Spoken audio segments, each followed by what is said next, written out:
Buenas tardes, damas y caballeros. Agradecemos a todos su presencia. Estamos en una celebración histórica. Se trata del 150 aniversario del ferrocarril mexicano, de la inauguración. Uno de los acontecimientos más importantes en la historia de México y también en la historia regional.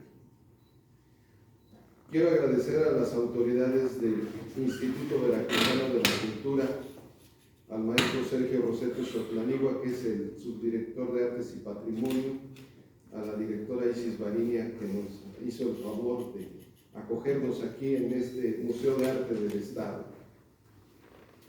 De parte de la Academia Nacional de Historia y Geografía de México, filial Veracruz, de la cual somos parte y por eso estamos revestidos con nuestras insignias, porque es un acto solemne para recordar la historia y geografía de México.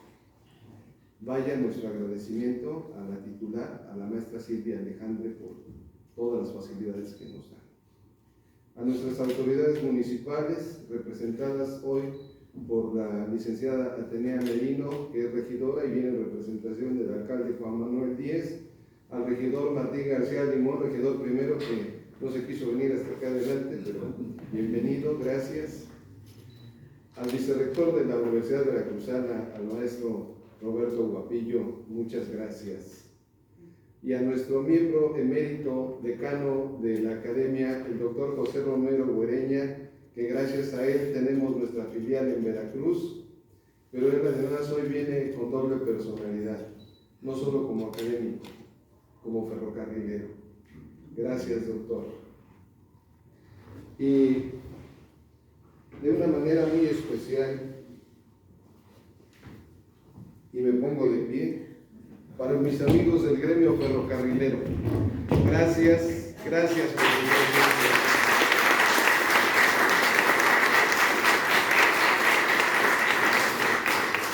Es un verdadero honor hoy hacer memoria de esta gran proeza, probablemente una de las más importantes en la historia de México. Todos ustedes son bienvenidos. Yo de una manera especial le doy mi gratitud a mi amigo el ingeniero Salvador González, hijo de un jefe de estación en varias localidades, la última de ellas en Río Blanco, donde yo lo conocí, quien es un amante del ferrocarril y que me hizo el favor de facilitarme el acceso a su biblioteca privada y a su colección. Gracias, Cabo. Gracias.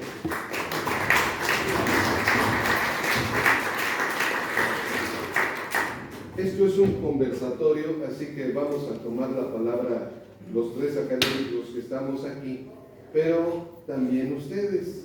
Cuando quieran decir algo, preguntar algo, comentar algo o corregir algo, están en todo su derecho. Lo que ven de gráfica solo es para recrear, no llevan una secuencia especial, son imágenes aleatorias que van a ir saliendo ahí. Es el ferrocarril, fotos antiguas y otras actuales. Quiero decirles que vengan mañana a ver la sala número 4 de este majestuoso museo, porque el Instituto Veracruzano de la Cultura puso ahí la exposición de varios artistas, entre ellos Casimiro Castro, que han ilustrado las mejores publicaciones que se han hecho del ferrocarril, pero también están Iriarte, Hernández y otros artistas ahí. Vale la pena que vengan específicamente a esa visita a la sala número 4. Por supuesto, todo el museo tiene una obra valiosísima, pero conmemorativa a esto es importante que la visiten. Bien, eso fue la introducción general y la bienvenida. Vamos a entrar en materia y yo, como ya consumí algo de mi tiempo y para que no me reclamen, mejor que comience el doctor Galindo y yo cierro el primer ciclo.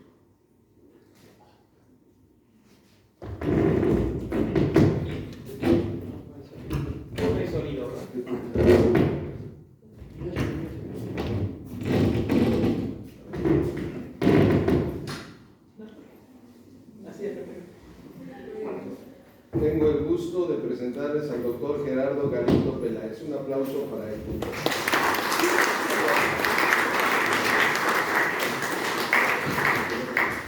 Bien, buenas tardes a todos. Es un gusto estar aquí en Orizaba, en mi tierra. Y creo que con un acontecimiento que pues es de significado muy importante. Los 150 años de la primera corrida del ferrocarril mexicano, que conectó por primera vez en la historia de una manera mecánica al puerto de Veracruz con la Ciudad de México por la ruta de Orizaba. Yo quiero empezar señalando que el ferrocarril mexicano es un hito en la historia, no solo económica del país, sino yo diría en todos los ámbitos, porque afectó a todos los ámbitos de la vida en México en el siglo XIX. Su construcción es tardía y se lleva a cabo durante pues casi 50 años prácticamente, ¿no? Un poco menos, pero sufrió una serie de avatares. La construcción de este ferrocarril no se hizo de un solo momento. La primera concesión que hace el gobierno de México se realiza hacia la década a la mitad de la década de los años 30 del siglo XIX. Después tendrá una serie de dificultades que van a la par con las dificultades que el país sufrió durante ese convulso siglo XIX, en donde crisis políticas, sazonadas militares e invasiones extranjeras fueron retrasando la obra. Aquí es importante señalar que la apuesta por el ferrocarril se debe a pues, el impulso de muchos hombres visionarios, ambiciosos, pues apostaron por este medio de transporte que en el siglo XIX significaba el progreso. Es decir, no podía decirse que había un país desarrollado en la mira de las élites políticas que gobernaban el país si no había un medio de transporte moderno. Pero como en muchos procesos en la historia, esto tiene rupturas y continuidades. Rupturas porque significa una innovación, una situación innovadora en la entrada de la tecnología, y una continuidad porque finalmente las rutas que se proyectan, porque no solo es la que pasa por Orizaba, sino se proyectaron al menos 3 o 4 rutas posibles, pues están planteadas sobre lo que es el camino colonial, el camino antiguo que conectó desde la llegada de Cortés hasta 1821, pues, el camino o los caminos de Jalapa, la ruta de Jalapa y la ruta de Orizaba, ¿no? Entonces, sobre esa ruta, sobre ese camino que muchas veces, pues a veces, era en partes muy accidentado, pero de donde dependió todo el comercio y todo el intercambio entre Europa y la Nueva España. Sobre esta ruta se planteó la llegada del ferrocarril. Así que cuando esto se instala, cuando se va construyendo en estas etapas azarosas, difíciles, en donde a veces se comienza y después se retrocede, donde a veces se proyectan, se construyen, viene una revolución, viene una invasión, etcétera, y se destruye y se tiene que volver a decir. Y otra de las cuestiones muy importantes es lo que significó en el desarrollo de la tecnología para la época. ¿Sí? El ferrocarril mexicano es vanguardista para su tiempo en, por ejemplo, la altitud que logra vencer más allá de los 1600 metros sobre el nivel del mar en las cumbres de Maltrata. Y pues comparado con otros ferrocarriles que se estaban construyendo en ese momento, pues era el más importante, ¿no? Lo que se tuvo que vencer en la naturaleza, no solo en la zona montañosa de esta geografía, la ruta que va de Veracruz, Paso del Macho, Córdoba, Fortín, Orizaba, hacia Esperanza y Apizaco, hasta llegar a la Ciudad de México, pues no solo representó, las cumbres de Maltrata representaron el principal obstáculo geográfico, sino también la zona tórrida de la costa de Veracruz hasta los 600 metros del mar. Y con esto voy concluyendo. Hacia los 600 metros sobre el nivel del mar significó una hazaña en ese momento, porque lo que querían los que impulsaban esto es que los que llegaban a Veracruz pasaran rápidamente la zona costera. En aquel momento el vómito negro, la fiebre amarilla y otras enfermedades asolaban a las costas. Y eso había sido durante los 3 siglos de colonia. Entonces, cuando llegaban a Veracruz era el puerto maldito, porque pues, la gente que llegaba muchas veces ahí poniendo pie en tierra, después de una travesía que a veces duraba más de un mes, viniendo de Europa, pues se enfermaba y moría rápidamente. Entonces, lo que se quería era que la gente se transportara rápidamente y pasar a la zona de los 600 metros, porque después de los 600 metros de altitud sobre el nivel del mar, lo que ahora sabemos, que ellos no lo sabían, el mosquito transmisor ya no podía hacer daño, y entonces la gente ya no moría. Entonces, todos ese tipo de cuestiones están implicadas, lo digo aquí como un collage de ideas, implicadas para desarrollarlas más en la plática. Les presento al licenciado Héctor Ortega Castillo. Un aplauso para él.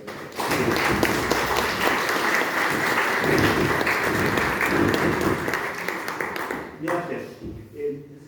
Aunado a lo que comentaba el doctor Galindo y el doctor López Macías, el ferrocarril, por supuesto, constituyó, como ese sector, una hazaña, y no se piense que fue algo que se planeó de un solo, como decimos, de un jalón, ¿no?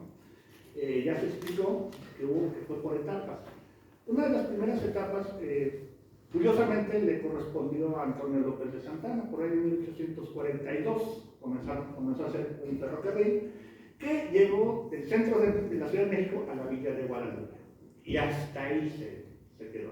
Ya posteriormente, por ahí en 1847, con esa idea precisamente de unir el puerto de Veracruz con la Ciudad de México, que era la principal ruta, se hizo uno del puerto de Veracruz, más adelantito, ¿no?, a donde ahorita sería Medellín de Bravo, aproximadamente, pero se hizo nada más una legua 1609 metros, ¿no?, 1,5 kilómetros de ferrocarril, y hasta ahí se detuvo. Obviamente, bueno, pues vinieron otros momentos.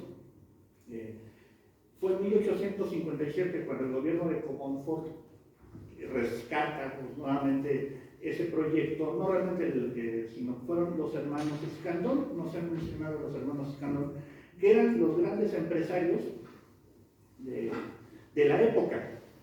Ellos en 1850 adquieren, y es muy importante considerar esto, la fábrica de hilados tejidos de Cocolapan, aquí en Orizaba, que por cierto, ahorita que estamos en el museo, aprovechen ver esa pieza que hay de la fábrica, de cómo era antiguamente la fábrica de Cocolapan. Entonces la fábrica de Cocolapan es voluntad de los hermanos Escandón, específicamente de don Manuel Escandón Garmendia, el que el ferrocarril pasara por Orizaba. ¿Por qué no por Jalapa? Hoy podemos ir incluso de Veracruz a Jalapa, Veracruz a Orizaba, y el trayecto de Veracruz a Jalapa es mucho más sencillo, menos escabroso y menos complicado. contrario al de la ruta de Córdoba y Orizaba. Como ya se mencionó, la parte de las cumbres de Maltrata, pero además de eso estaban otros dos lugares que eran todo un desafío. Era la Barranca de Metlac y el río Chiquihuite. Esos eran los tres grandes desafíos que tenía que hacer el ferrocarril, para lo cual, bueno, pues trajeron ingenieros británicos, ingenieros estadounidenses también. Uno de ellos, el jefe del proyecto, Andrew Talcott, tuve que anotarlo porque no me acuerdo el nombre, fue uno de los grandes promotores del proyecto, responsables, perdón, del proyecto del ferrocarril, que tuvo, volvió a tener varias etapas. Se vino la Guerra de los 13 Años, se vino la intervención francesa, viene el gobierno de Maximiliano y la compañía se llama Compañía del Ferrocarril Imperial Mexicano. Cuando termina la intervención francesa, se acaba el imperio de Maximiliano, curiosamente, digamos, no hubo una revancha, sino al contrario, el gobierno de Juárez pacta porque sabe que el progreso es necesario y se transforma en la Compañía del Ferrocarril Mexicano, que no era la Compañía Imperial, y con Benito Juárez siempre se asocia, y esto también creo que lo va a mencionar el doctor López Massieu, siempre se asocia mucho al ferrocarril con Porfirio Díaz. Si bien es cierto que Porfirio Díaz llegó los gobiernos de Porfirio Díaz lograron hacer una gran cantidad de kilómetros de vías férreas, lo cierto es que fue el gobierno de Benito Juárez el que empieza. Pero Benito Juárez muere el 18 de julio, entonces ¿quién continúa? Sebastián Lerdo de Tejada. El presidente Sebastián Lerdo de Tejada, jalapeño, por cierto, fue el que inaugura ese tramo, ese primer tramo del ferrocarril que va de México a Veracruz. Los tramos fueron, primero en 1869 se concluye el tramo de Ciudad de México a Puebla, luego en 1870 Veracruz a Toyac. Se van cerrando las pinzas. En 1871 a Toyac Fortín, y ya después el último tramo, el de Fortín Orizaba, que se concluye el 31 de diciembre de 1872. En ese momento es cuando ya se crea lo que es el ferrocarril, el primer tramo, el primero de muchas rutas del ferrocarril. Había otra a la par, también estaban construyendo en Chihuahua, pero fue más tardío. ¿Por qué? Porque no hay una anécdota de Sebastián Lerdo de Tejada, que él no estaba de acuerdo en construir un ferrocarril que pasara por Chihuahua o por Monterrey, porque decía que entre México y Estados Unidos lo único que debe de mediar es el desierto. Después se repitió porque cuando salió exiliado se tuvo que ir en barco hasta Nueva York, mareado, pobre hombre. Entonces, bueno, esa es una anécdota que se cuenta sobre Sebastián Lerdo de Tejada, que finalmente, bueno, se crea este ferrocarril, este tramo que va de la Ciudad de México al puerto de Veracruz. Pero originalmente la idea original era hacer el ferrocarril Veracruz-Pacífico. Esa era la idea original de los Escandón. Por cierto, Manuel Escandón que muere en 1862, y su hermano Antonio muere 20 años después, en 1882, en Francia. Este tramo se iba a hacer de Veracruz al Pacífico con ramal hacia la ciudad de Puebla. Pero bueno, las circunstancias políticas, las circunstancias económicas orillaron, y que bueno, fortalecieron esta idea de hacer el ferrocarril desde la Ciudad de México hacia el puerto de Veracruz, que no solamente era el principal puerto del país, sino que además era, como ya se mencionó el doctor Galindo, la ruta de Hernán Cortés, y por lo tanto la ruta más importante para comenzar a abrir el progreso, que el progreso no solamente, y eso lo diré en mi segunda vuelta, no solamente era un progreso material, sino además un progreso mental, un progreso intelectual. Bien, ahora entrando en materia, debo decirles que ya había caminos desde la antigüedad y que tuvimos la fortuna de que se hiciera un camino carretero Aquí por Orizaba en 1796 lo termina Miguel de la Grúa y Talamanca, virrey de la Nueva España, marqués de Branciforte. Vive un año en Orizaba y desde aquí vigila la construcción de ese camino carretero que patrocina el virreinato, porque el consulado de Veracruz por el otro lado está fortaleciendo el camino de Jalapa, el de Plan del Río, el de Puente del Rey.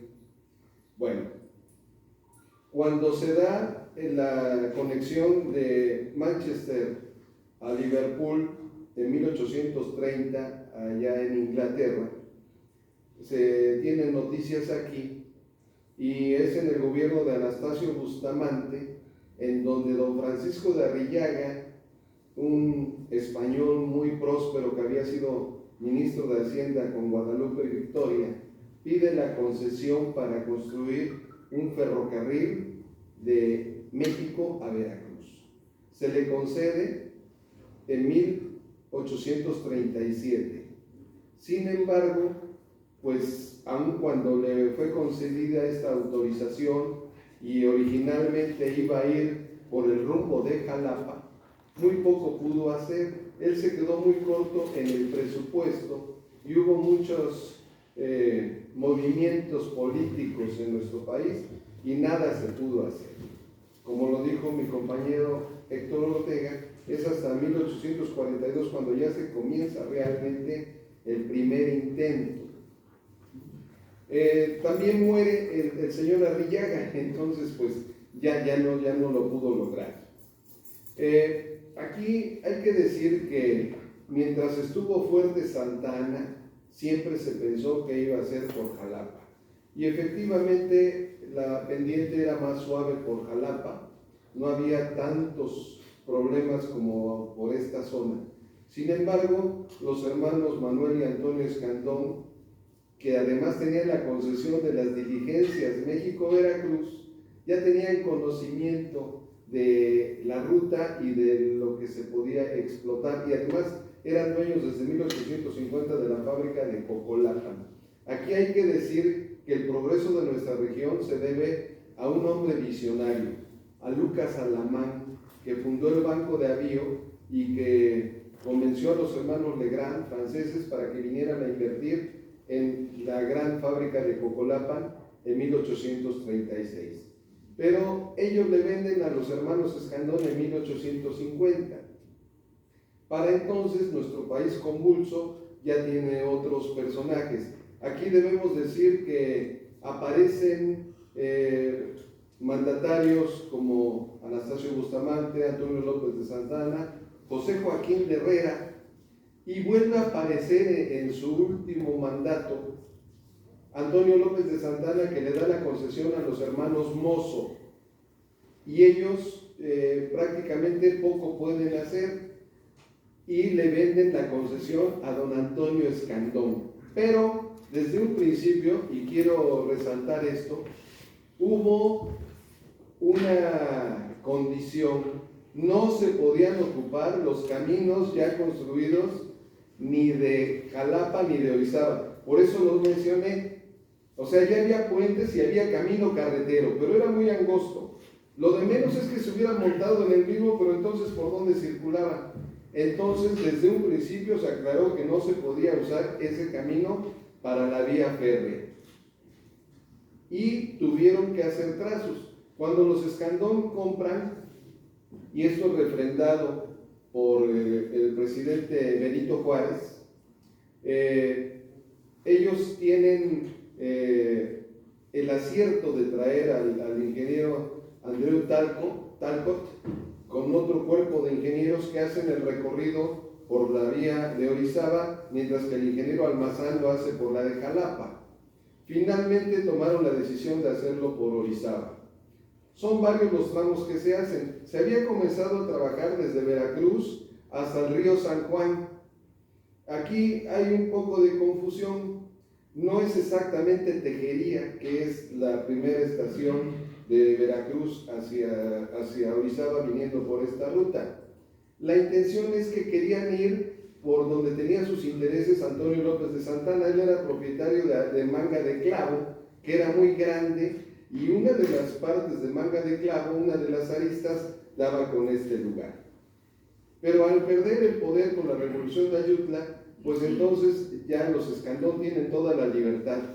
Sin embargo, ustedes saben que esa guerra desgastante de la llamada Guerra de Reforma, pues nos dividió y hubo pues muchas diferencias entre nuestros antepasados. Aún así, vino Maximiliano y le encantó la idea del ferrocarril. De hecho, él lo utilizó. El tramo corto que ya se había construido lo usaron él y la emperatriz Carlota, y pues él siguió impulsando con la compañía del ferrocarril imperial mexicano. Incluso él, en la segunda avenida que tiene a Orizaba, baja por Maltrata a caballo, supervisando la ruta, y le dieron un gran impulso. Y hay que reconocer que durante la invasión francesa, los franceses colaboran y dejan el avance hasta Paso del Macho. Entonces, es una contribución también de los franceses. Digo, son unos invasores que pues nos duele lo que ha pasado, pero ni lo podemos arreglar, pero hay que decirlo que también vinieron a construir, vinieron a colaborar. Si quitamos a un lado las cuestiones políticas, ideológicas, hablemos del ferrocarril, bueno, también ayudaron en ese sentido.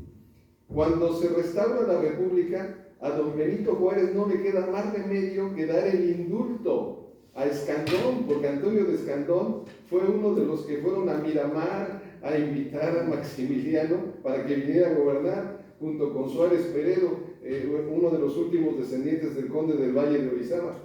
Pero don Benito Juárez fue inteligente, o al menos dejó que lo aconsejaran bien, y se sabe que fue uno de sus ministros, Ezequiel Montes, quien le dijo: señor licenciado, no nos van a alcanzar las cárceles existentes para meter ahí a todos nuestros adversarios, es mejor hacer las paces.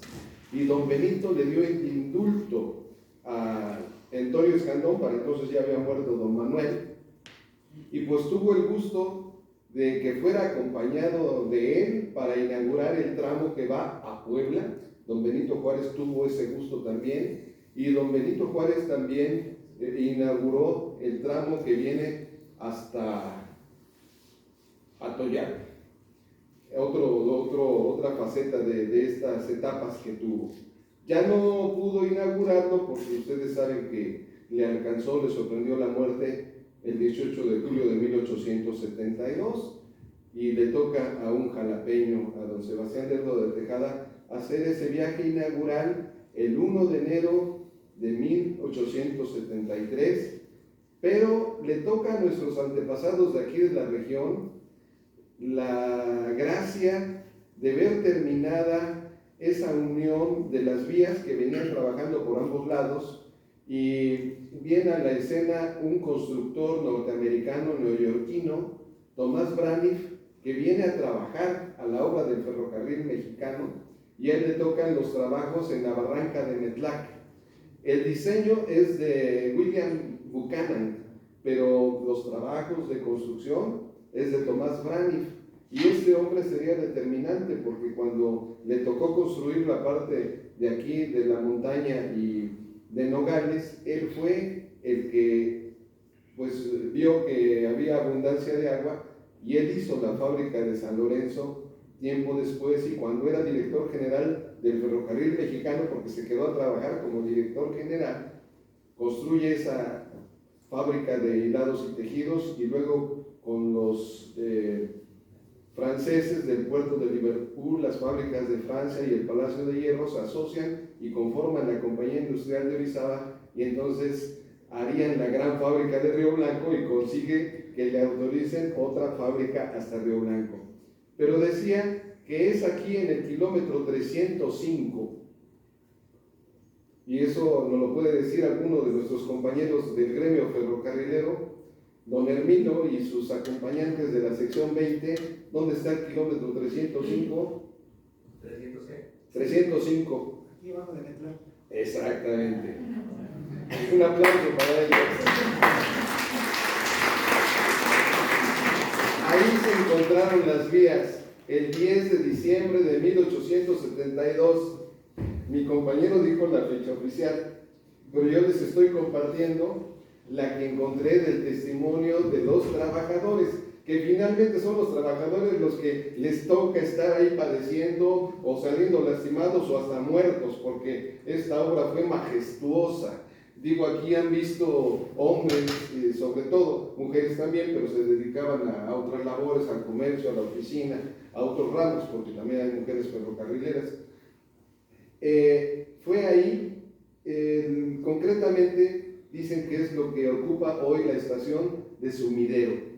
Así que tendríamos que rescatar esa estación para que simbólicamente ahí tengamos un recuerdo del ferrocarril, que ahí por fin se unieron las dos vías y pudieron dar la noticia para que el presidente de la República, junto con los directivos, tomaran la decisión de hacer la inauguración. Doy paso a mi compañero, el doctor Gerardo Galicia.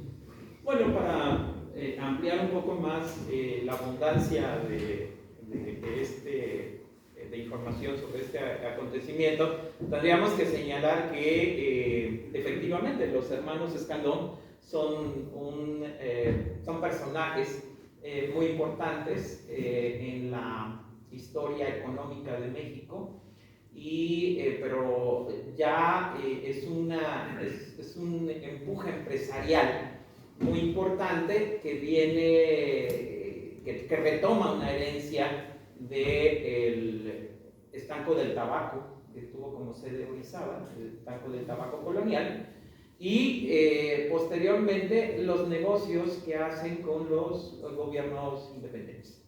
Estos negocios no siempre son muy bien vistos por la opinión pública, porque se trataba de gobiernos que eran débiles, con empresarios que en ese afán pues aprovechaban las circunstancias y se hacían de capitales.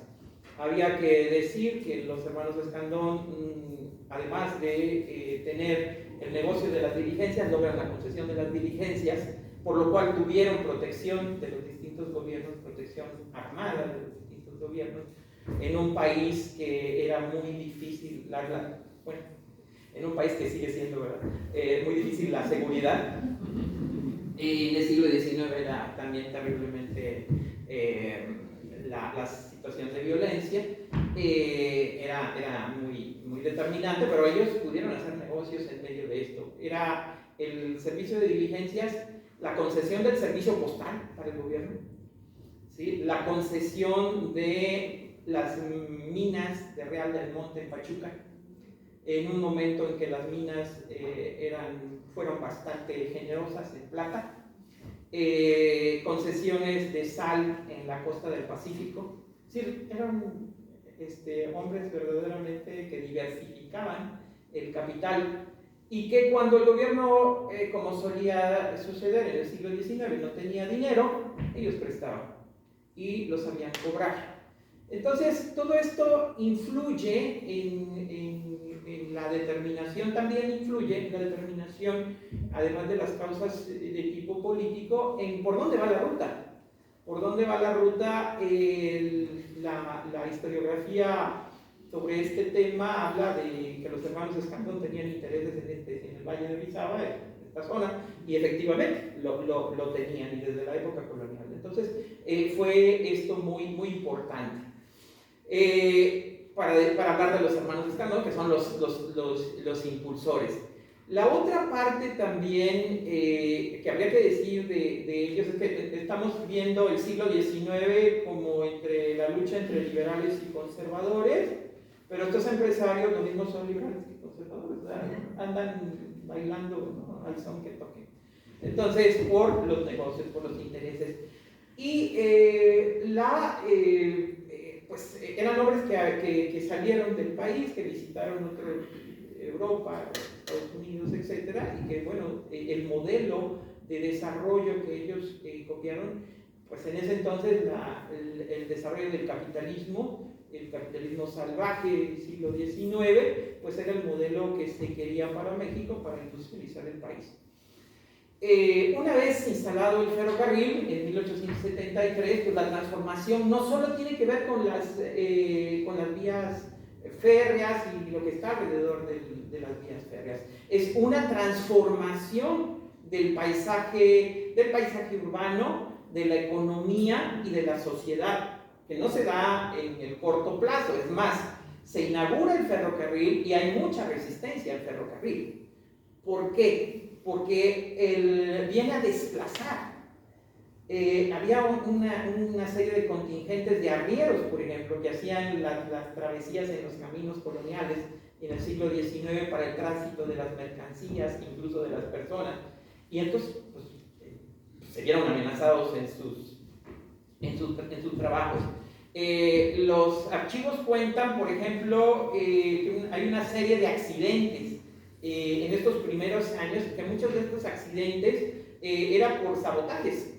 ¿Sí? Les ponían piedras a las vías para que descarrilara. En fin, recuerdo a una persona de Maltrata, ya fallecida, que hacía eco de las remembranzas de sus abuelos, y decían que cuando vieron por primera vez las máquinas en la zona de Maltrata, la gente se escondió en sus casas, porque no era posible entender cómo los fierros caminaban por sí solos, que era una cosa del diablo, ¿no? Una cosa del demonio. Entonces, que nos habla a partir de la percepción de la gente. Una cosa son los grupos empresariales, las élites y lo que están proponiendo para el país, y otra cosa es el desarrollo, la sociedad en el siglo XIX, que bueno, estaba pues al margen de muchas veces de estos proyectos. ¿Sí? Poco a poco se van incorporando, se va haciendo ver la necesidad del transporte rápido. Y hay otra dificultad también muy importante en estos primeros años: las tarifas. ¿Sí? Era caro, era costoso el ferrocarril, y la empresa tuvo muchos problemas para recuperar las ganancias. Los inversionistas tuvieron problemas para recuperar el costo de estos capitales invertidos, y uno de los problemas era cómo hacer la tarifa del pasaje y de la carga, sobre todo, pues equilibrada, para que el público tuviera acceso a ella. Pero sin embargo, bueno, conforme va transcurriendo el tiempo, pues se va dando la dinámica normal, y al rato esto ya estaba, de alguna manera se fue solucionando.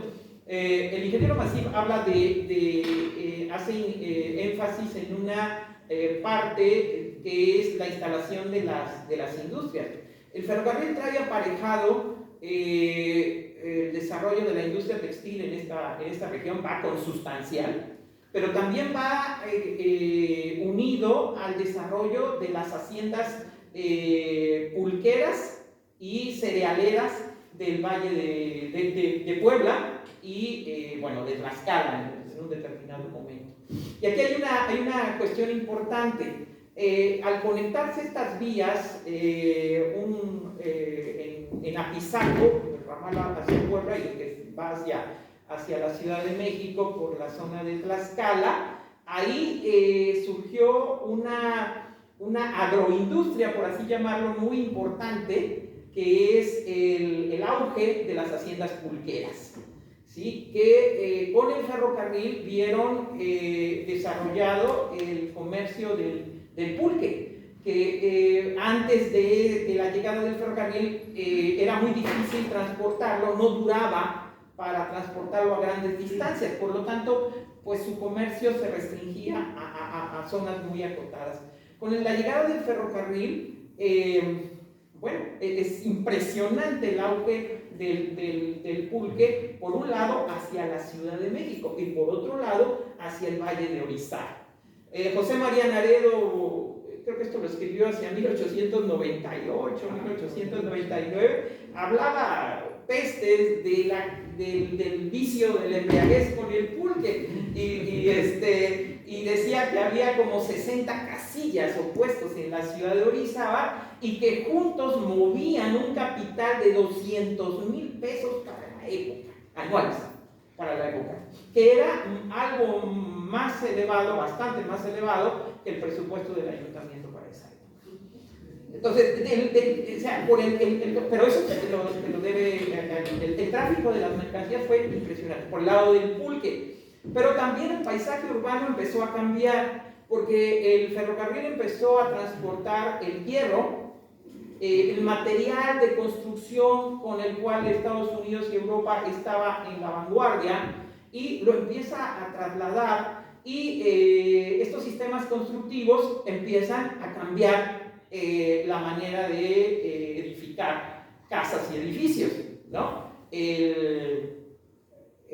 La vigueta de fierro, los tubos, la tubería, simplemente la tubería del agua potable. Aquí hay una cuestión también arquitectónica importante.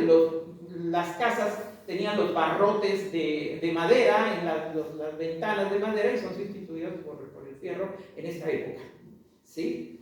Y un sinfín de mercancías que se empiezan a transportar. Y luego, bueno, evidentemente, las personas que empiezan a usar el ferrocarril. 13 horas, salían de las 3 de la mañana, en los primeros años del ferrocarril mexicano, salían a las 3 de la mañana de la ciudad de Veracruz y llegaban a la Ciudad de México hacia las 9, 10 de la noche.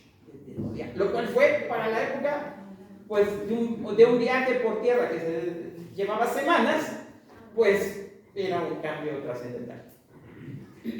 Continuaré un poquito con lo que dice el doctor Galindo, precisamente por este flujo de personas.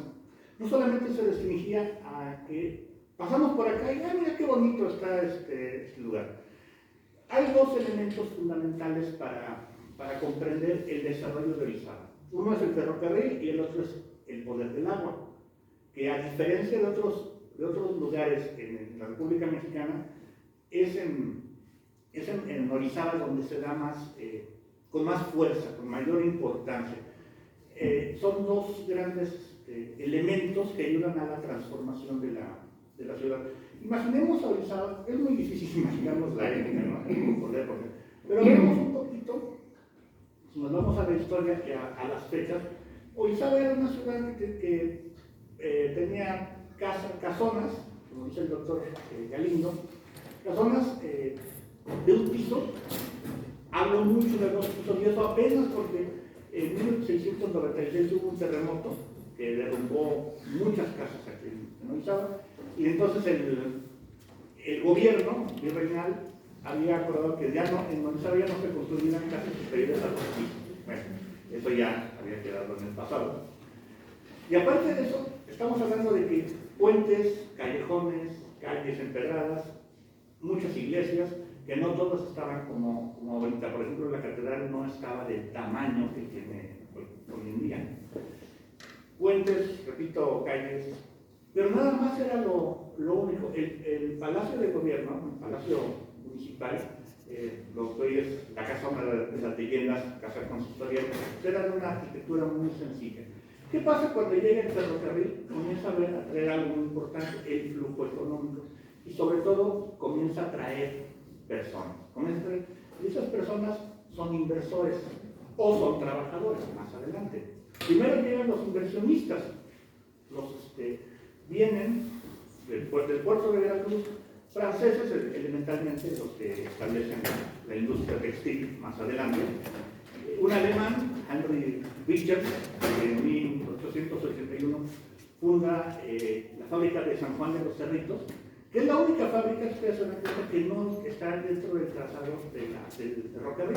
Todas las demás, Cocolapa, San Lorenzo, Río Blanco, Santa Rosa, todas están dentro, cerca de las vías férreas, o incluso entran en algunos casos en un ramalito por eso. En ese sentido, vienen, repito, alemanes, vienen británicos, vienen estadounidenses, los franceses, por supuesto, suecos, los Peterson, y comienza a haber mucho flujo de capital. Por esas mismas fechas, un poquito antes se había fundado la Lonja Orizabeña, que era algo así como el club de los ricos, de los ricachones, de los poderes, como la Cámara de Comercio, Cámara Industrial, era la Lonja Orizabeña, ¿no? Pero fuera de eso, la ciudad, ¿cómo se transforma? Como dice el doctor Galindo, pues no se acepta inmediatamente. Orizaba se le habla que era muy levítica, y por lo mismo vamos a imaginarnos que era muy silvestre, por así decirlo de alguna forma, donde la gente recelaba mucho del extranjero, no solamente del extranjero, sino del raro, de la persona extraña que venía de otra ciudad, fuera incluso mexicano, y que medio se asomaban por la ventana para ver quién vino, quién está pasando por acá. Hay una calle fundamental, hoy se llama Sur 6, en aquella época era la calzada de Cocolapa y después se llamó calzada Manuel Escandón o calle Manuel Escandón, que es la que va hacia la estación del ferrocarril. Por ahí pasaban, venían los visitantes. También los orizabeños comienzan a tener comienzan a tener visión en este sentido. Creo que uno de los principales visionarios fue Ángel Jiménez Argüelles, que para 1878 era un hombre sencillo que dice: voy a hacer un tren de mulitas, el famoso tren de mulitas, y comienza a trazar algunos ramales que iban al centro o que iban hasta el Panteón, más adelante a las fábricas, etcétera, para poder desplazarse con mayor facilidad. Comienzan a llegar los inversionistas, independientemente por supuesto, de la industria textil. Se busca un renacimiento de las fábricas de puros. Había una fábrica de puros en César, de Julio Wink, el Moro Musa, y otra, la más famosa, la Violeta, que es donde ahorita está super ahorros, ¿no? Y además, aparte de la cervecería, los propios orizabeños comienzan a crear sus propias cervezas artesanales. Había varias casas donde hacían cerveza artesanal, lo que hoy llamamos cerveza artesanal, cerveza casera. Y también vino, claro, eran vinos de frutas. Por ejemplo, la vinatería Lartigue, que vino don Mateo Martín Lartigue en 1894, se establece aquí en Orizaba y crea también su propia vinatería. Después viene su hermano y se hacen socios, hermanos Lartigue y compañía, es la vinatería más famosa que hubo en aquella época. Pero no era la única. El pulque, por supuesto, también tenía mucho que ver, pero hay una industria incipiente creada por los mismos orizabeños. Y además de la industria, también podemos citar, compaginado con el ferrocarril, la historia tenemos que ir viendo por pedacitos, no únicamente la industria, también hay un cambio de mentalidad. En esto el doctor Galindo, de vuelta lo voy a pedir que hable un poquito del colegio preparatorio, porque también hay un cambio de mentalidad, hay más intelectualidad. El colegio preparatorio, que era de los más importantes desde 1825, se proyectó muchísimo a nivel nacional con grandes intelectuales como Silvestre Moreno Cora, como Rafael Delgado, como el doctor Gregorio Mendizábal, y otros grandes personajes de esta época, que se va dando poco a poco, y por supuesto repetimos el cambio de mentalidad. Hay una parte muy interesante, que esa me la contó el señor don Josué López Brunel, en Católica. Gracias, bienvenida. Esto sí me lo dijo hace 30 años. ¿Verdad? Sí. Los ferrocarrileros eran masones, eran francmasones en aquella época. Ya había masonería en los años previos, en la época de Juárez, pero no era tan fuerte, no era tan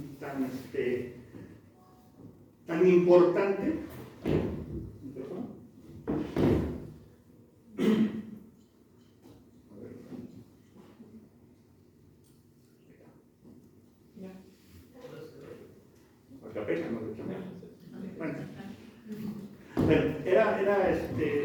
Se volvió muy importante. En 1884 se fundó una logia que se llamaba Hijos del Porvenir, número 93. Esa logia estaba compuesta principalmente por personas que trabajaban en el ferrocarril. Ya para 1913 se hizo otra logia también con ferrocarrileros llamada Unión y Progreso, y un año después se fusionaron y crearon Unión y Progreso número 5, Hijos del Porvenir. Pues otro rollo. El caso está, ahorita al final les voy a poner unas imágenes de las, hay un lote en el panteón de aquí de Orizaba. Si entran por la calzada principal, donde está Ignacio de la Llave, a su izquierda, que hay tumbas masónicas, pero no es porque fuera un lote masónico, es porque era un lote de ferrocarrileros, muchos de los cuales eran masones. Entonces ahí están enterrados algunos, y no solamente masones, sino hijos o descendientes. La tumba más famosa es la del túnel, que todos hemos conocido, ¿no? Que es como una montañita con un túnel, que es del ferrocarrilero José Fernández. Entonces, para que vean ustedes el impacto que tiene ferrocarril, que dentro del ferrocarril hay masones. De hecho, el que donó el trenecito de la máquina, Luis Gómez Cepeda, se me fue la Z, era también masón, y por eso la donó. Y él también donó o ayudó a que el Rito Nacional Mexicano aquí en Orizaba consiguiera su local. Para esto nada más lo pongo como un ejemplo, para que vean el grado de impacto que tuvo el ferrocarril aquí en la región. Como ustedes van a ese lote de ferrocarrileros, pues ven que no todas las tumbas tienen elementos masónicos. La gran mayoría tiene, hay uno que tiene una cruz hecha con rieles. Porque también, bueno, pues obviamente la familia influye. No pongas esto, se ve medio satánico. Así se pensaba. Es una mentalidad que se va modificando con el correr del tiempo, pero que sí tuvo un gran impacto en la sociedad orizabeña. Gracias. ¿Han visto ahí instalaciones del ferrocarril de distintas localidades? Orizaba fue un centro ferroviario muy importante porque se instalaron talleres, la Casa Redonda. La Casa Redonda era un lugar donde se le podía dar vuelta a la máquina y pudiera cambiar de dirección, porque las primeras que hubo, las Farley, eran como cuartas, tenían como dos cabezas, nada más el maquinista y el fogonero se pasaban al otro lado y ya podían ir de regreso. Eran limitadas porque la pendiente que aquí se tuvo que resolver desde la subida, pues requirió que se trajeran máquinas más poderosas. Hay que decir que cuando fue los 50 años del ferrocarril, en 1923, vinieron las autoridades a Orizaba y pusieron un obelisco. Ese obelisco, supongo que todavía existe, yo lo retraté, por ahí aparece. Está cerca de la Casa Redonda. Y hubo otro gran obelisco en la entrada, en la estación. Pero también trajeron las máquinas eléctricas. Las máquinas eléctricas que pudieron en ese momento, con la modernidad, subir con trenes ya con más carga y las cambiaban en Esperanza. No existía Esperanza. Si se dan cuenta, en las localidades originales está Boca del Monte. Es Boca del Monte y luego Esperanza. Bueno, tampoco existía Apizaco, Apizaco realmente se debe a que la mejor ruta era pasar por ahí, después de la Malinche, de aquel lado de la Malinche. Era más complicado pasarlo de este lado, si lo pensamos desde arriba. Tenían que buscar y salir por Tepexpan, por Otumba y caer a la Ciudad de México. Esto ahora, pues, digo, con el satélite y la aviación, pues lo podemos observar. Bueno, imagínense aquellos ingenieros que tuvieron que hacer todos esos trazos, pues, con cálculo, con la imaginación, y nuestros respetos, porque es una gran proeza la que ellos hicieron. Ahí está la conmemoración de los 50 años en 1923. Bueno, afortunadamente tenemos todavía esa máquina de ferrocarril que la pusieron un año después, pero bueno, finalmente ahí la tenemos, y la otra que es de vapor. Nosotros tuvimos la fortuna de que aquí en Orizaba entonces vinieran a trabajar personas de otros lugares. Muchos de los que aquí se encuentran son hijos de ferrocarrileros. Aquí está el doctor Romero, que es hijo de un maquinista, por ejemplo. Por allá, antes de comenzar, saludé a Maru Zárate, que es hija de don Ismael Zárate y su tío Delfino y Juan y toda esa familia. Yo tuve la fortuna de conocer a muchos ferrocarrileros porque un tío mío, don Manuel Vázquez Cabrera, en la vida les cambió. Muchos que eran de allá de Tlaxcala o de Apizaco tuvieron que venir a Orizaba porque los cambiaron. Y muchos de los que aquí vivían, cuando cambiaron los talleres a Apizaco, se fueron casi a fundar Apizaco. Es prácticamente parte de mi historia familiar. Yo tengo familia allá porque se fue mi tía con sus primeros hijos y allá nacieron los otros. ¿Qué sucede? Bueno, todo este movimiento, hace rato hablaron de la economía, pero ahora hablemos también de las familias, de los trabajadores, de los gremios. Se fueron construyendo poco a poco. Miren, la estación de ferrocarril de Veracruz era muy simple, estaba afuera de la muralla. Cuando se inaugura el ferrocarril, todavía la ciudad amurallada, le decían la mortífera Veracruz, era insalubre. Digo, hoy vamos a Veracruz y paseamos y todo, y qué bonito, pero en aquel tiempo casi nadie sobrevivía. Entonces vino a salvar la situación de muchas personas. Bueno, el ferrocarril, con todo este movimiento, miren, ahí está el festejo, ya con las máquinas diésel. Después vinieron las máquinas diésel y la modernidad, la tecnología pudo ir avanzando. Quiero aquí mencionar otra cosa. Desde que le dieron la concesión al señor Francisco de Arrillaga, se hablaba de doble vía. Fíjense, desde entonces sí lo pensaron, pero no pudieron ni con una. ¿Y cuánto tiempo se llevaron? 36 años pasaron desde que se dio la primera concesión para resolver esos 423 kilómetros que hay desde el puerto de Veracruz a la Ciudad de México. Hace rato me equivoqué en el dato. Don Benito Juárez inauguró todavía el tramo que viene hasta Fortín. A él le tocó inaugurar desde Veracruz hasta Fortín. Claro, no se da como inauguración oficial, pero sí es simbólica, porque tan pronto se iban resolviendo los alcances, iban cambiando de lugar hasta donde llegaban las diligencias, y se iban haciendo hostales, hoteles, restaurantes. Hubo un gran movimiento. Por eso muchos de los que estamos aquí, búsquenle y van a ver cómo por el ferrocarril o vinieron a trabajar al mismo, o a darle servicios a los que ahí trabajaban, o a las fábricas. Debemos nuestro desarrollo verdaderamente al ferrocarril. En el caso de Orizaba, la esposa del superintendente se asoció con don Guillermo Haas, y los terrenos aledaños a la estación, ahí nació la que llegaría a ser después Cervecería Moctezuma, que el señor que llegó junto con Clemente Jacques, Mateo Lartigue, don Philippe Suberví, luego compró y desarrolló la Cervecería Moctezuma, que ahora es Cuauhtémoc Heineken, Cuauhtémoc Moctezuma. Bueno, ¿por qué? Porque pues tenían a la mano el servicio del ferrocarril. Ha sido un factor del desarrollo de nuestra ciudad. Ahí tenemos la máquina, la 1002, todavía dice mexicano, porque era el ferrocarril mexicano, y así lo fue hasta que fue expropiado, y luego lo agregaron a los ferrocarriles nacionales de México, NDM, que era la abreviatura, y que fueron los últimos que sirvieron aquí como tren de pasajeros.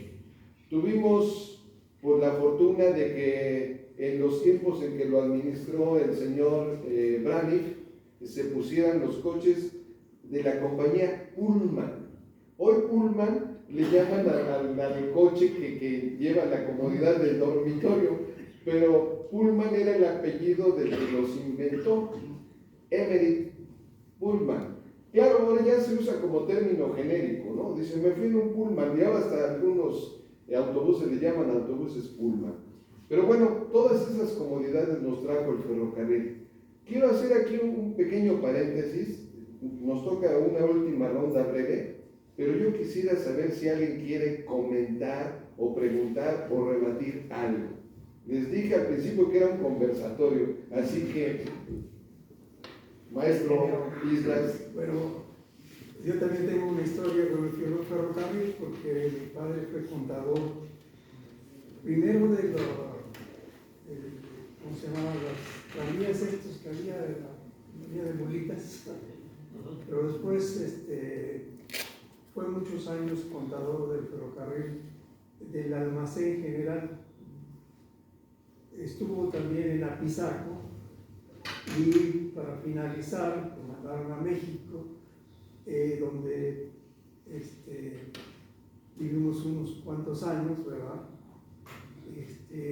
Allí en la estación, cerca de la estación Buenavista, vivíamos cerca del Monumento de la Revolución, pero efectivamente hay una historia muy grande de la sociedad, porque muchas personas, así como después, por ejemplo, fuente de trabajo muy importante fue la cervecería Moctezuma para Orizaba y otras fábricas que llegaron posteriormente, Coquín, etc. Anteriormente había sido la industria textil, pero el ferrocarril también fue uno de los empleadores de muchos mexicanos. Y no nada más eso, sino además se iban haciendo relaciones familiares, ¿verdad? Dos hermanas de mi padre casaron con dos trabajadores del ferrocarril, maquinistas, que era una posición importante, ¿verdad? Porque ganaban muy bien, como ser hoy conductor de tráiler, de autobús o alguna cosa así. Pero mi pregunta, es decir, esta es una digresión, pero mi pregunta va en el sentido de, cuando se mencionó lo del Pullman, yo tenía la idea de que había habido una época en que estaba en manos, no sé si era compañía inglesa o americana. Norteamericana, ¿verdad? Porque mi padre entró estuvo trabajando con ellos. Se hablaba mucho de que era con tal precisión entonces el tren que podían poner el reloj cuando oía uno el silbato de que entraba ya a los patios la máquina, ¿verdad? Sabíamos ya el de las 3, el de las 5, el de tal hora. Puntualidad que ya se ha perdido totalmente. Pero bueno, ese es el comentario. Gracias por la aclaración. Maestra Alina. Hola, buenas tardes. A mí me queda una duda. ¿Dónde está Porfirio Díaz en todo el sur de ferrocarril? ¿Perdón? ¿Dónde está Porfirio? Ajá. ¿Dónde entra en la historia Porfirio Díaz en la historia del ferrocarril? Porfirio Díaz es primera vez presidente el 5 de mayo de 1877, 4 años después de la inauguración de esta primera etapa. A él se le debe pagar primero la deuda interna y externa que tenía el país, luego atraer inversiones, pero junto con ello, de esas inversiones, las ramificaciones diversas que se hicieron del ferrocarril. Él inaugura el ferrocarril interoceánico y es curiosamente en enero de 1907, después de los acontecimientos que ocurrieron en Río Blanco, cuando viene él, pasa por Orizaba y viene a inaugurar el ferrocarril interoceánico, el que ya va a conectar el Golfo de México con el Océano Pacífico. A él se le debe la extensión de las vías férreas por todo el país hasta 1910. Él la impulsa, pero él no es el primero. Fueron los otros que mencionamos: Anastasio Bustamante, Antonio López de Santana, José Joaquín de Herrera, Ignacio Comonfort, que hizo el primer viaje a la villa. Fíjense, el primer viaje fue de la Ciudad de México a la villa de Guadalupe. Hoy le decimos, fui a la villa. Es la Basílica de Guadalupe, pero era una villa fuera de la ciudad, ¿de acuerdo? Y costaba, era un lujo ir en tren. Claro, siempre ha habido peregrinaciones y hay gente que va caminando, pero le dieron la facultad de usar la calzada de los Misterios para esa vía y una estación de madera, ¿eh? Las primeras fueron muy sencillas, ya luego las hicieron así grandiosas, bonitas. Miren, ahí está la de Orizaba. Perdón, maestra Lina. Quería agregar algo.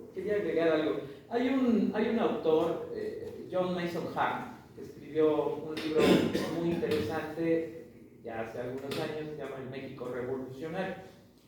Y ahí Mason Hart hace un análisis en los archivos que visitó en Washington, en México, en varios lugares.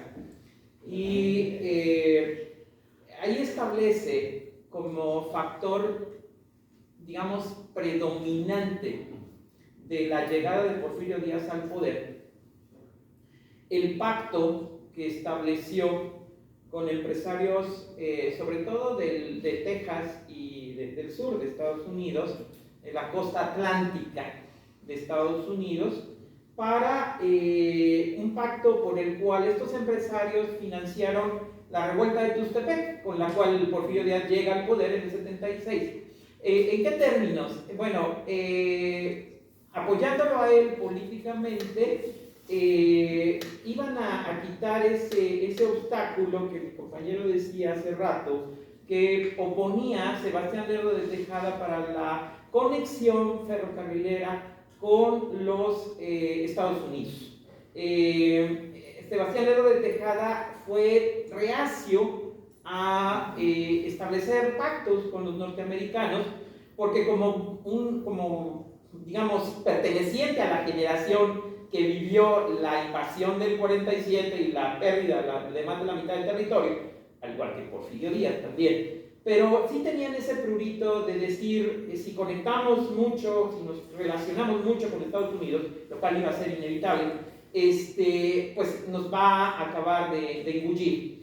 Entonces ellos le dieron el dinero, según estos testimonios, le dieron el dinero para financiar la revuelta de Tuxtepec, y cuando él llegó al poder, otorgó las concesiones ferrocarrilarias del Ferrocarril Central Mexicano y de otros ferrocarriles que conectaron a la frontera norteamericana con México, en un momento en que Estados Unidos estaba, pues después de la guerra de secesión, pues estaba pujante, el norte quería inversiones y necesitaba a México en aspectos como la minería y otras materias primas para el capitalismo que ahí se estaba desarrollando. Entonces, un dato. Luis Rubén. Sí, gracias. Bueno, primero agradecer su plática, sus datos, su información que siempre enriquece. Quería solo agregar algunas anécdotas cortas y algo más de información. Yo soy hijo de ferrocarrileros, mi padre y mi abuelo. Incluso ahí en una foto estoy con mi abuelo en la 1002. Y bueno, una que los Escandón eran de Orizaba, ¿no? Eran oriundos, era familia oriunda de Orizaba, y tal vez eso haya influido en la decisión. Pero también había otras cosas, ¿no? Como ya lo dijeron, el agua, la fábrica de Cocolapa, la visión industrial ya de entonces sobre la industria, ya había molinos, aprovechamiento del agua en general, ¿no? Entonces eso era muy importante. También vi ahí una foto de cuando las máquinas eléctricas no había cómo darles mantenimiento, no había todos los instrumentos, e idearon en una carrocería, en un chasis, que lo montaron, por ahí sale una foto, lo montan en una góndola para poder llegar a los troles y darle mantenimiento, ¿no? Del ingenio mexicano para poderle dar mantenimiento a estas cosas. Ahora, de las máquinas eléctricas, que fueron 12, ya que, como lo comentaron, las de vapor ya no daban para cargar lo que cada vez era más carga de Veracruz a México. Los trenes eran cada vez más cargados y ya las máquinas de vapor, las Alco, no tenían capacidad para cargar tantos trenes, y entonces tenían que partir los trenes y regresar por lo demás, o de ida o de regreso. Entonces compraron las 12 máquinas Alco General Electric, o sea, esas compañías norteamericanas se asociaron para fabricar esas máquinas y que se las vendieron a México exclusivamente para la zona de la montaña, ¿no? Que bueno, las máquinas corrían de paso del Macho, creo, A Esperanza. inclusive hasta Pisaco. No, Esperanza. Esperanza. Bueno, es que hay unas fotos que dicen que son de Pisaco de ahí.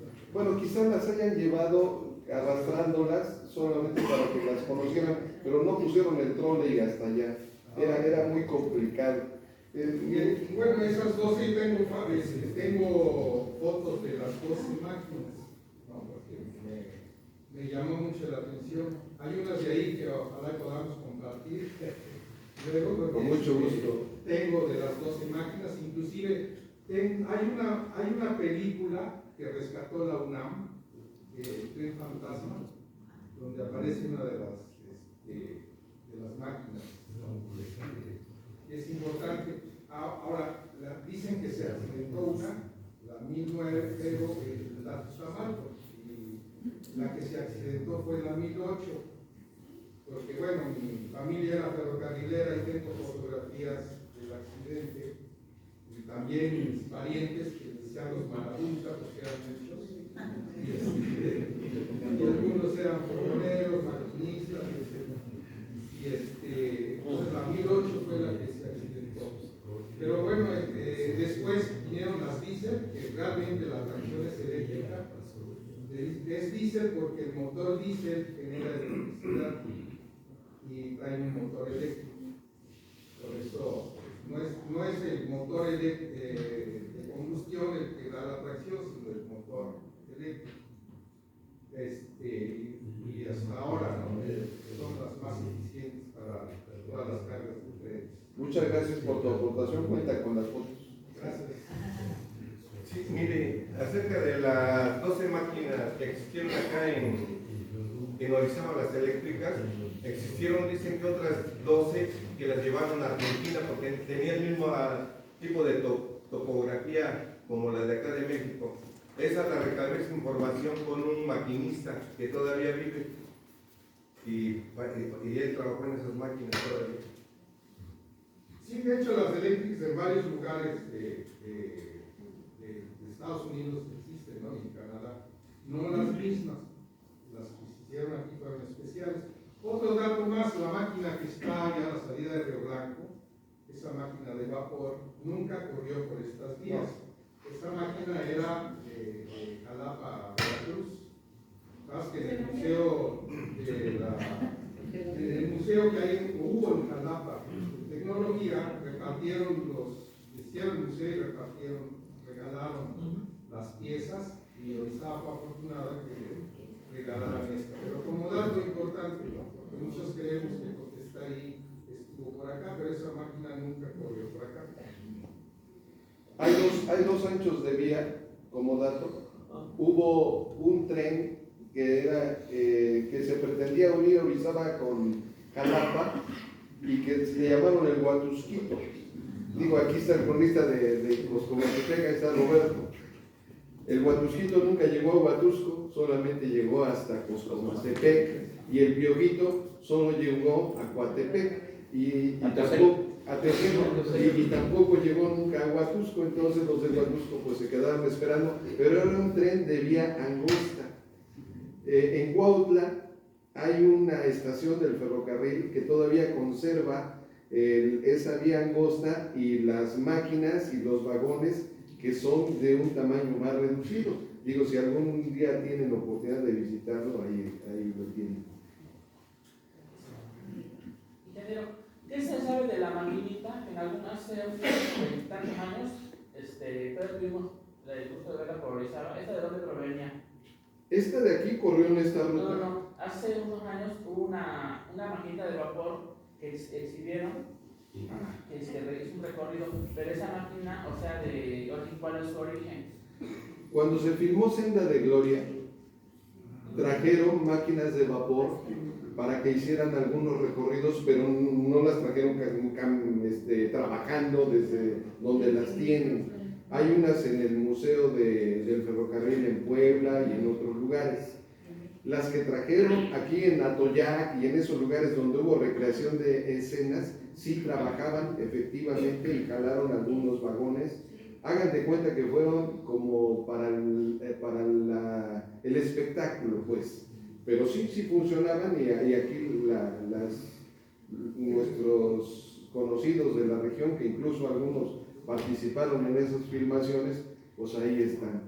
Pero aquí sí circularon esas de vapor, por supuesto. Señor.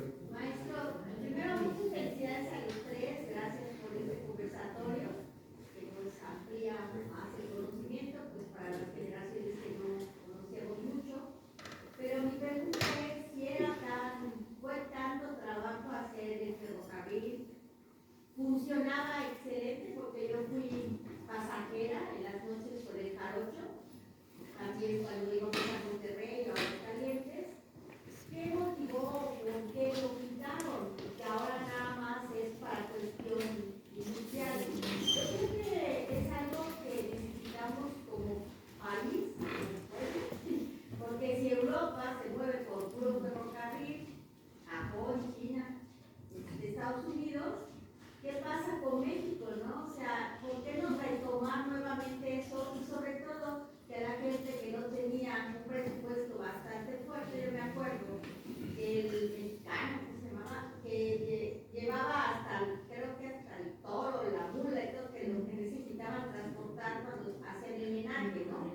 Entonces, ¿por qué lo quitan? O sea, es algo que no entiendo. Y sobre todo, que podía ser algo bastante interesante para, por ejemplo, yo me acuerdo de niña, o cuando ya estaba más o menos el mismo edad, llevaba a mis sobrinos de la estación de Orizaba aquí a Fortín, y era maravilloso. Entonces, ¿por qué no retomarlo? O sea, si ahí está, ¿qué pasó? ¿Por qué lo quitaron? Lo bueno, ¿por qué lo quitan? Bueno, principalmente es que efectivamente en Japón, en Estados Unidos, en Europa sobre todo, hubo muchísima inversión. Llegó un momento, dado que el gobierno, que era el propietario de los ferrocarriles hasta los años 90, ya no quiso seguir financiando. Por supuesto, yo en 1994, anécdota, viajé primero de Orizaba a la Ciudad de México y después nos echamos un viajecito desde la Ciudad de México a Guadalajara. El trayecto fue de noche. La gente nos decían, no prendan la luz porque la gente les avienta piedras al tren. En ese momento hubo mucho irrespeto y sí, a mí me tocó viajando, oíamos las pedradas que los allá del campo le aventaban al tren, ¿no? Y luego al otro día veías los cristales estrellados, ¿no? Como así. Entonces, había mucho irrespeto, el viaje fue muy largo, para los estándares de la época actual, ¿no? Porque, por ejemplo, salió puntualísimo de la Ciudad de México a las 8 de la mañana, pero llegamos a Guadalajara a las 9, perdón, a las 8 de la noche, y llegamos a las 9 y 10 de la mañana. Entonces, hoy en día mucha gente prefiere ir en autobús o en coche, que se van directo, porque van parando en estación en estación. Entonces, sí es un poquito pesado, o era un poquito pesado en ese momento, pero yo creo que más bien lo que ya no quiso el gobierno fue seguir dando esas concesiones para el transporte de pasajeros. Ya lo dejaron exclusivamente para lo que es transporte de mercancías, ¿no? Claro. Sí, hay una, digamos, una explicación de tiempo largo. Nos hemos centrado un poco en la inauguración del ferrocarril, en unos aspectos de más contemporáneos, pero pues bueno, ya estamos con 150 años, ¿no? O sea, ya hay mucho que decir y no todo lo vamos a contar, pero para una historia más contemporánea habrá que decir que primero, los ferrocarriles en todo el mundo, los que funcionan en todo el mundo, en Europa, en los países industrializados y demás, no son económicamente autónomos, es decir, son asociaciones de los gobiernos con empresarios. ¿Por qué? Porque es costoso, siempre es costoso. han oscilado en Reino Unido, en España, han pasado de ser ferrocarriles totalmente de iniciativa privada, regresan al gobierno y luego allá andan así. Pero bueno, eso hay que decirlo, se necesita un subsidio. En México, el auge del ferrocarril, pues la época que quedó para la historia como el auge fue la del Porfiriato, precisamente por la gran ampliación, porque fue el eje de las comunicaciones. Pero para mala suerte de los ferrocarriles vino la revolución, y la revolución se hizo en el ferrocarril. O sea que eso significó la destrucción, el abandono, durante más de 10 años que duró la parte más álgida de la lucha armada. Entonces hubo una fuga de capitales, abandono de algunas concesiones, etc. El gobierno vuelve a tomar esto en los años 20, pero ya hay otro paradigma en el mundo. En poco tiempo cambió el paradigma de las comunicaciones, el motor de combustión interna. Y el motor de combustión interna con el automóvil empezó ya en México a mediados de los años 20, se empiezan a construir las primeras carreteras. Y hay otro asunto que se asocia con las influencias. El Porfiriato, la República Restaurada, están más relacionados, su eje, su modelo de estas etapas está hacia Europa. Y después de la Revolución, el eje gira hacia los Estados Unidos. Y los Estados Unidos le dan énfasis al automóvil. Ojo, esto no quiere decir que abandonen el ferrocarril. Curiosamente y sabiamente complementan la transportación de mercancías y de personas por ferrocarril y por automóvil. ¿Sí? Yo en mis libros de secundaria veía una fotografía hermosa de cómo se transportaban los automóviles de Detroit a las ciudades más importantes de Estados Unidos por ferrocarril, los automóviles. Entonces es un ejemplo de una buena asociación, pero en México se abandonó, se le empezó a dar más énfasis a las carreteras, al transporte por autobús. Empezó en paralelo, los años 30 vieron un auge muy importante de construcción carretera y poco a poco empezó a decaer. Además de políticas erróneas, cosas que se dejaron de hacer, atrasos tecnológicos y demás, que ya no se le invirtió.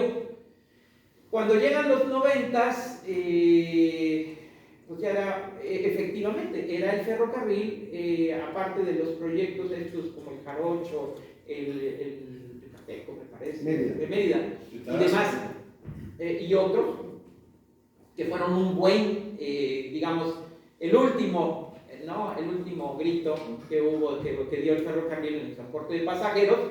Pero bueno, fue en medio de crisis económicas y demás, y viene el gobierno de Zedillo y lo que quiere es deshacerse de subsidios y de inversiones y de empresas paraestatales en esta tesitura de la política neoliberal, y termina por conceder todo, deshace Ferrocarriles Nacionales de México y se los entrega a las concesiones principalmente norteamericanas, ¿verdad?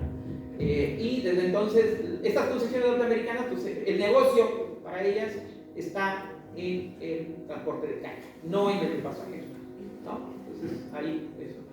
Bueno, entonces, el Tren Maya también va a ser negocio. Bueno, porque cambiamos de paradigma. Ahora estamos en otra línea.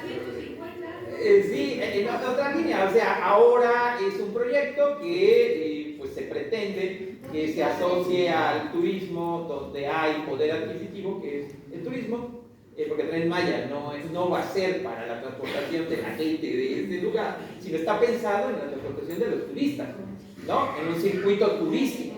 Entonces se piensa sustentable, se proyecta como sustentable, y bueno, esa es la apuesta.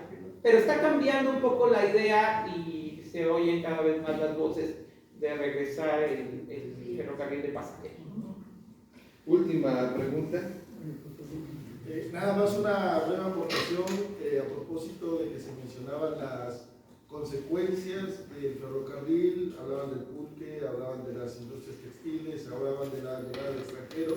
Nada más una breve aportación, repito, que es consecuencia de la instalación de las fábricas textiles y que no se ha mencionado y que es aquí en Orizaba, donde algunos dicen que es el primer lugar donde se practica, algunos dicen que es de los primeros, pero al final de cuentas sí es una consecuencia del ferrocarril, que es el fútbol, ¿no? Que venían los ingleses, los británicos que llegaron a la fábrica, sobre todo la del yute, que empezaron a traer esta práctica, este deporte que se hacía con los pies y que para los orizabeños y para el mexicano pues era muy raro, pero pues aquí es una de los primeros lugares donde se juega, ¿no? Y pues es en 1902-1903 Orizaba se consagraría como el primer campeón en la época del amateurismo, primer campeón del fútbol mexicano. Pues nada más ahí como el detalle, el fútbol, que pues es un deporte que, aunque no fue mal en el mundial, pues y el tenis también. El tenis también. El golf, el tenis. Buenas tardes a todos o buenas noches. Hace algunos años una tía me invitó al istmo de Tehuantepec. Entonces ella es muy antojadiza y dice, vamos al mercadito. Pero nos dijeron que el mercadito estaba sobre las vías y nos platicaron que precisamente el señor Porfirio Díaz tenía una amante y en su casa la mandó a hacer a un lado de la vía y efectivamente la vimos en ruinas, pero ahí lo vi.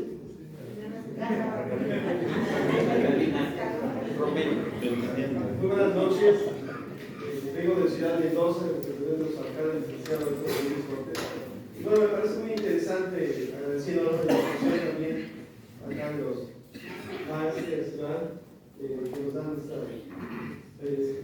parte de esta historia tan importante. Y bueno, Mendoza pues ha sido considerada también una de las piezas importantes, ¿no? Como decía el compañero ahí de la industria textil, ¿verdad? Pues ahí como se comenta que en 1839 se fundó el poblado de Santa Rosa de Lima, ¿no? Que era anteriormente nombrada, y bueno, posteriormente pasó a ser Ciudad Mendoza, o Camino Ciudad Mendoza, como municipio. Y bueno, pues ahí trasciende, ¿no? que el general Camino Ciudad Mendoza pues viajó, ¿no? Tuvo ese privilegio, ¿verdad? En ese tiempo, ¿verdad? Antes de que pues, lo asesinaran y que a través de la CIPSA, ¿no? Pues tuvieron ese privilegio de gozar, ¿no? Con esas vías férreas que, bueno, comentan que fue el último de los municipios que construyeron, ¿no? Ahí. También, pues, comentan que los niños que trabajaban, que se les nombraba como ayudantes, los chicos que trabajaban, hicieron un paro en 1922, ¿no? Ahí se solidarizaron los santarrocinos en contra de un administrador de la hacienda de San Francisco de la región de Córdoba, ¿no? Cuando empezaron a ver las primeras huelgas ahí en la región, y pues la última que aparentemente dice, 1923, otra huelga en el ferrocarril urbano, donde los ayudantes simuladores se negarían a laborar y a trabajar, ¿no? Entonces, es importante esta parte de la historia del ferrocarril porque efectivamente nos dio modernidad y para todos los que viajan o viajaron en esos tiempos, ¿no? Entonces, es algo muy importante. Muchas gracias por aportar ese gran conocimiento. Gracias. Señor vicerrector. Sí, bueno, yo quisiera tocar un tema también importante con el ferrocarril mexicano, que es que sigue siendo de alguna manera transporte de personas, ¿no? A través de los migrantes que se transportan de Centroamérica a país. Entonces creo que es un elemento muy importante que hay que pues, documentar también y comentar, y bueno, pues era sobre esta acotación. Muchas gracias. Bien, sabemos que es un tema muy amplio. Nosotros hoy hemos querido conmemorar el 150 aniversario de la inauguración del ferrocarril mexicano, pasando por Orizaba. Queremos agradecer al Instituto Veracruzano de la Cultura, representado aquí por la maestra Isis Bariña, su directora de este museo, de Arte del Estado que nos permitan utilizar estas instalaciones, pero sobre todo a ustedes que hayan venido, porque si ustedes no hubieran venido no hubiera tenido sentido que preparáramos esto. Se nos quedó mucho en el tintero, pero ya habrá ocasión. Si nos invitan al seno de sus organizaciones, de sus instituciones, con mucho gusto lo compartimos. La Academia Nacional de Historia y Geografía de México, filial Veracruz, que conformamos nosotros y como miembro emérito el doctor José Romero Güereña, y por allá está Beto Huichitoa, les agradecemos a todos.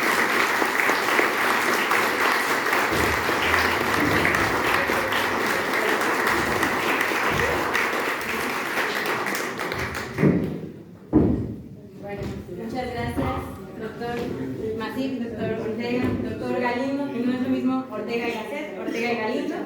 Pero quiero terminar este conversatorio, esta charla, con una anécdota del cine. Vamos a extrapolitar un poquito al cine. En 1895, con los hermanos Lumière, llega un cortometraje y adivinen de qué era. Del tren. Me acordaba por la anécdota que estaba contándonos de cómo se asusta la gente a la hora de ver en una proyección gigante el tren acercarse, y ellos no sabían genuinamente que era algo plano, ¿no? Sino que ellos sentían que el tren pues iba a llegar hacia ellos. Todo esto para decir que bueno, los artistas han sido meramente una parte importante para proyectar al tren, al ferrocarril, a todos nosotros. Sobre todo porque el Camino de Hierro es muy importante y muy sorprendente por el avance tecnológico y sobre todo industrial. Entonces, todo esto para invitarlos otra vez y agradecer también que hayan dicho esta información de la exposición El ferrocarril en el arte gráfico del siglo XIX, que está expuesto aquí en el Museo de Arte, en la sala 4. Es totalmente gratuita como todas las exposiciones y todas las actividades. Así que los invito a que nos visiten de martes a domingo de 10 a 18 horas.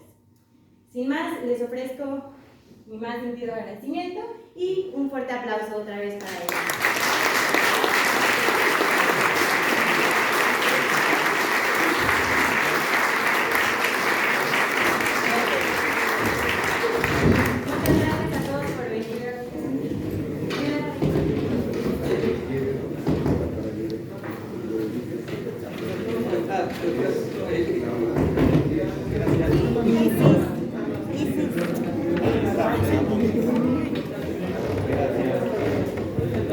Bueno, aprovecho también antes de que se vayan, el día de mañana vamos a tener una charla, conferencia, concierto con Trío Quinich el día de mañana a las 6 de la